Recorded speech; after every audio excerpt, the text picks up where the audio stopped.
morning. This is Rookie and Jacqui Let's Chat. So my name is Jacqui McPeak and I provide food allergy training, and this is my friend Rookie. Hi, I'm Rookie Davies. I run Womby's Kitchen, a specialist catering company for people with dietary requirements. So this week we're on to week 6 and we're going to talk about shopping, supermarket shopping. So we've had a quick chat before and talked about the different products available in different supermarkets. And I found that when I was shopping for my daughter, that I would find something we enjoyed for one particular supermarket, but it wasn't available in another. So sometimes I'd be going to 2 or 3 shops to get a weekly supply of food to offer a variety of products, which can get quite annoying. Have you had that experience? Absolutely.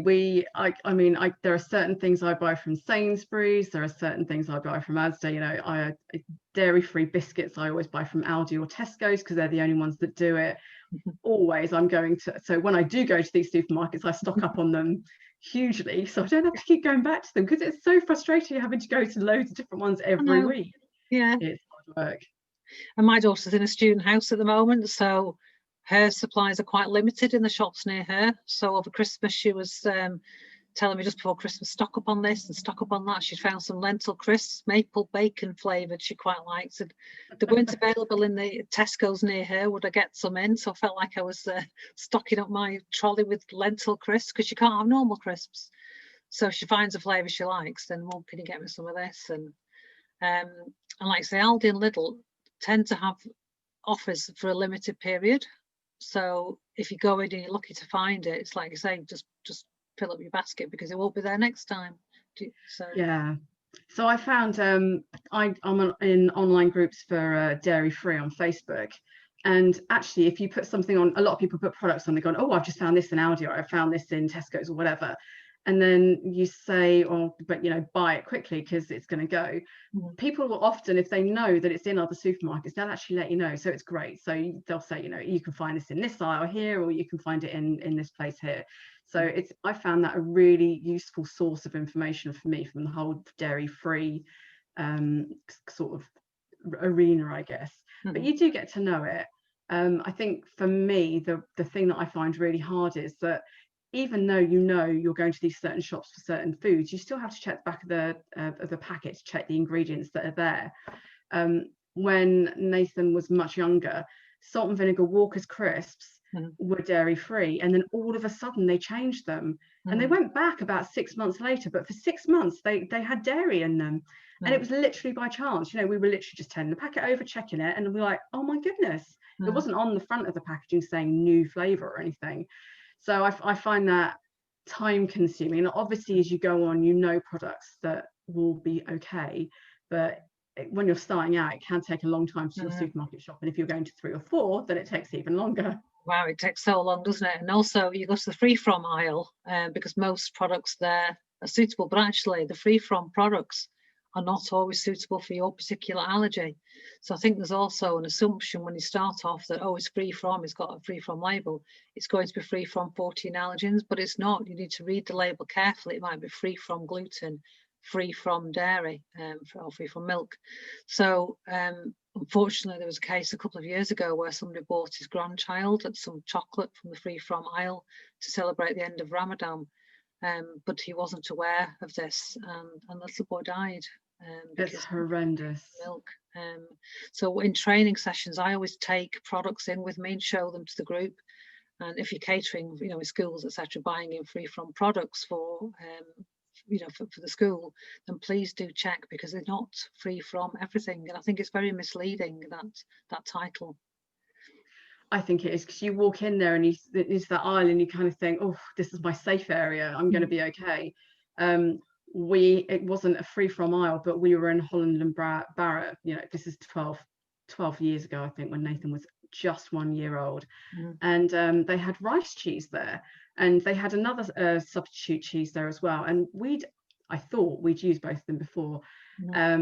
And actually I took the rice cheese home, Nathan ate some of it, and he had an anaphylactic reaction. So that's the only time I've ever given him the EpiPen. It's so easy to make a mistake, and I think once you've made a mistake like that, you are so super conscious of it, and you know, you will absolutely, I mean, I wouldn't recommend anyone goes down that route to make that kind of to change their world that way. But it, you know, it really makes you think. You know, rice cheese, you just assume it's not going to have dairy in it. I thought I tried it. You know, we all make mistakes, unfortunately. It's not good. But what I do like about some supermarkets products is that they do have lots of normal, I'm going to keep calling them normal products that are, for me, dairy free. So Oreos, Fox's Party Rings, you know, Nesquik. There are all sorts of things that you can find. Cadbury's hot chocolate, some of the fish fingers from Bird's Eye, they're all dairy free. So, you know, that's really, really nice. And the last one for me, Aldi do an amazing bacon and chicken sandwich that's dairy free. Nathan takes them to school for packed lunches and feels like a normal child, which is just brilliant. So those are the little bonuses that I kind of get. I think as well, also because things are branded and marketed as free from, obviously they can capture that free from marketing, but lots of things are naturally free from allergens. So for example, Sophie can't do any glutens at all, so noodles, for example, so rice noodles that are normally stocked in the aisle with the Chinese products, she can have rice noodles. Fresh products, fruit, vegetables, meat, you know, they don't naturally contain allergens, apart from celery, which is an allergen, of course. But raw, fresh ingredients, you know, is a good place to start. And in the frozen products, you know, again, there are products which are naturally free from allergens. So fish, you know, unless you've got a fish allergy, obviously, you know, it doesn't contain gluten. There was a phrase, wasn't there, where people were advertising this is gluten-free, you know, gluten-free water. Water never had gluten in the first place. It's so frustrating when they do that. You're like, what are you doing? But somebody must be going for it then, mustn't they? I know, marketing ploy. So also we spoke earlier, didn't we, about last year during the first stage of a lockdown when there was a big hoarding issue, not only with toilet rolls, but also with a lot of the products that were there for people with allergies. So you struggled with oat milk, didn't you? Yeah, it was really frustrating. Obviously, people were buying tons of bread and everything, and milk and all those kind of things. But when you went to the oat milk aisle, it was decimated. And we got out of the habit of, you know, we used to buy, when it's on special, we buy lots of it because it's really expensive to start with. And you kind of don't have that many in your cupboard anymore. And it was getting really frustrating going to lots of different supermarkets, just trying to find one or two bottles. I was asking friends to try and see if they could find it in their shops, or my mum, my sister in Cambridge and stuff, to try and do that. So it was hard. It was the same with, I know it was a problem with normal flour, but also gluten-free flour. People who couldn't get any flour thought, well, I'll just get the gluten-free one. I mean, goodness knows what mistakes they made with trying to cook with gluten-free flour, because obviously it's not the same, doesn't have the same properties. But yeah, there was a real issue for some things that we normally used to stock, we couldn't find. Rice was another one, and the shelves were bare of rice, and then I felt like I'd won the jackpot. I got a great big huge bag of rice from the supermarket and photographed it. Sophie, we're okay for a few weeks because rice is one of the staple foods.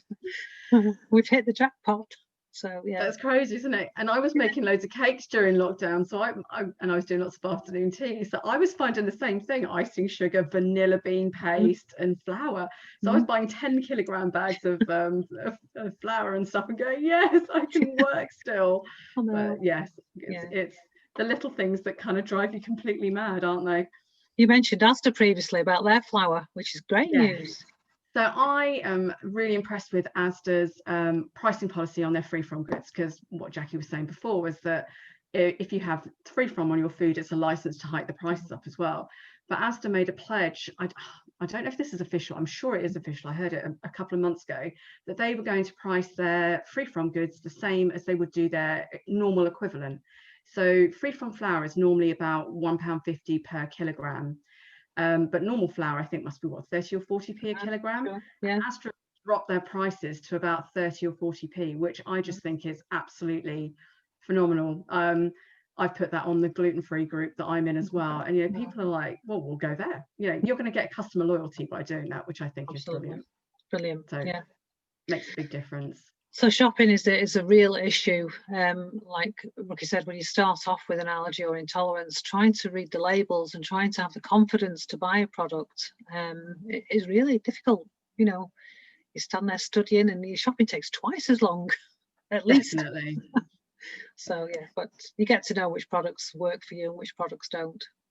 Yeah, and I think what you said about all the raw meats and the vegetables and all those kind of things, in the end, for me with Nathan, I just decided to make everything from scratch, because looking at the baby bottles and all those kind of things was just, it, you know, everything had milk in it at that point, so it was just futile. So I just started making everything from scratch. It is harder work, but obviously you know exactly what's going in your food, and you know that it's all free from, so it's a much better way of doing it if you've got the time. Which is bizarre, really, because I did that with Sophie, and I made all her own food anyway, because I did with my 3 children, and she was the only one that started with allergies at 14, brought them up identical, and at 14 suddenly really quite serious reactions, not anaphylactic, but major reactions to wheat, to milk, etc. So odd, isn't it? It is. I'd love to know that there's no conclusive evidence about what makes a child have an allergy. For someone like Nathan, who was born with it, clearly there are genetics involved, because my husband and I both had allergies, or he's still got a shellfish allergy. I had allergies as a kid. So you know, there's obviously some indicator that he's going to have it, but my other child doesn't have it. So why one, not the other? It's a whole, that's a whole new discussion. Oh, it is. It's a massive discussion. Yeah, I'm not sure we can go into that now. I'm not sure I'm qualified to go into that one either. Yeah, I'm not qualified to do that, but yeah, it is bizarre, because I used to make all the little jars of food and freeze it, etc., all purees, and did everything, you know, that I should do. But anyway, that's another whole new ball game. So I think that's that supermarket sweep done for today. It is. I have a little PowerPoint, just a little picture that I will put up on my socials, just to show the breadth of stuff that we use that isn't, you know, is naturally dairy free, because I think people need to see that there are loads of things that out there that, you know, you can use standard that is available. So yeah, I'll put that up. Cool.